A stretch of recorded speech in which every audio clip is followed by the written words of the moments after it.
While most Batman villains have had modern reinventions to distance them from their more campy origins, that's a little more difficult for a character whose whole identity revolves around riddles. And when you break down a riddle, it is essentially a pull and reveal question, which is basically a joke except it's not funny, which objectively means that the Joker is better than the Riddler.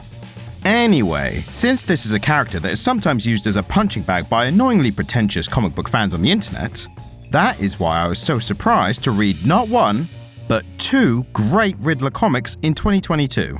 And if you're literally only watching to find out which comics I'm talking about, they are The Riddler Year 1 and Batman One Bad Day, The Riddler. Thanks for your time, hope to see you again soon. Okay, now that the filthy casuals have left, let's break down these two surprisingly great comics. I think it's important to start with The Riddler Year 1 because it ties in with the larger conversation of the Riddler character. This comic is actually a tie-in prequel to the film The Batman from the same year. Remember what I said earlier about Batman villains having modern reinventions? Well, if you saw it, you know this film went a long way towards making the Riddler character a more serious villain. Gone are the flamboyant question mark covered suits and useless Robin-style mask. Now, he is initially presented as a Zodiac/Jigsaw style serial killer, and then later revealed to be, and spoilers for the film, an incel 4chan posting mastermind. Let me know in the comments which version you think is more terrifying. Incidentally, the Zodiac and Jigsaw influences are pretty genius when you think about the links to the puzzles and games of the core character. Anyway, back to the comic. It was a 6-issue limited series and was actually written by Paul Dano, who played the Riddler in The Batman. Dano was a huge part of the Riddler reinvention, but it's still surprising that a well-known actor would have such an interest in the comic book character that they're playing. I mean, Ryan Reynolds has been pretty invested in playing Deadpool, but he hasn't gone as far as to write a Deadpool comic. At least, not that I know of. Wait, has he written one? One sec. Right, I'm almost certain that he hasn't, which objectively makes Paul Dano a better actor than Ryan Reynolds. Apparently, Dano had written a whole backstory about his character while filming The Batman. He then showed it to director Matt Reeves, who was so impressed with it, he then genuinely contacted DC Comics and relayed to Dano that they were interested in his proposal for a Riddler comic. So, there you go.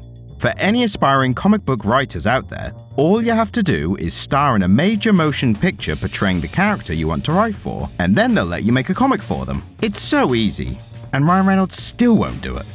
The comic itself was released in October of 2022, and when you read it, you immediately get a sense that Dano really thought in depth about how someone could become the character we see in the film. It explores Edward's fragile mental state, his isolation from the people around him, and, most importantly, his disdain for the rampant corruption that surrounds him in a pre-Batman Gotham. In fact, his initial thoughts about the new vigilante Bat give an even deeper context for the interactions between them in the film. The art by Steven Subik goes hand in hand with the story, which is not surprising considering him and Dano collaborated on the comic as a whole. It's appropriately more conventional and restrained during the more grounded scenes, and then progressively becomes more surrealist and abstract as we delve deeper into Edward's unhinged subconscious. While the comic can sometimes drag a bit through some of the more existential scenes, overall it is dark, engaging, and a must-read for anyone who is a fan of the original film. And most importantly, it's a refreshing far cry from, whatever this is. And, as promised, the other great Riddler comic was Batman One Bad Day, The Riddler. This was part of the One Bad Day limited series, which was a somewhat loose attempt to give each member of Batman's rogue gallery a seemingly definitive one-shot story. Basically, do for each villain what the Killing Joke did for the Joker. Which is obvious since the name is a huge reference to the Killing Joke. All it takes is one bad day. That's how far the world is from where I am. Just one bad day. This was always going to be an uphill battle, since it's inherently comparing each story to what is commonly considered to be one of the greatest superhero comics of all time, written by one of the greatest comic book writers of all time, who has the greatest beard of all time. I mean, no wonder he thinks he's a magician.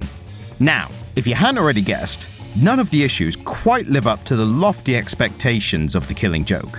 But, in my opinion, the Riddler issue is the closest. Like the Killing Joke, it not only uses flashbacks to show how the villain became who they are now, But the story also shows them using much more drastic means to prove something to Batman. For Joker, it was his whole, anyone is one bad day away from being me. And for Riddler, it's showing how smart and capable he actually is. Some readers did take issue with just how dangerous and effective the Riddler had suddenly become in this one-shot. Like he'd been half-arsing it this whole time and was now finally applying himself, like me in my last week of high school. I think that's a fair critique, but this is ultimately a non-canon single story, so I didn't really care if it went against the established norms of the characters. Also, and spoilers for the Killing Joke, but that was also meant to be non-canon, mainly because the Joker was supposed to die at the end. That's what those last panels were representing, according to Sorcerer Supreme Alan Moore. Ultimately, Riddler's One Bad Day story is a really interesting look at the Riddler character as a whole. It shows him as a genuinely dangerous villain, which is difficult to do for a character that's been around for so long. And it's got that classic detective noir vibe that so many of Batman's best stories share. So, there you go. That's 2 great Riddler comics from the year 2022. Like and subscribe and all that jazz. Thank you, goodbye.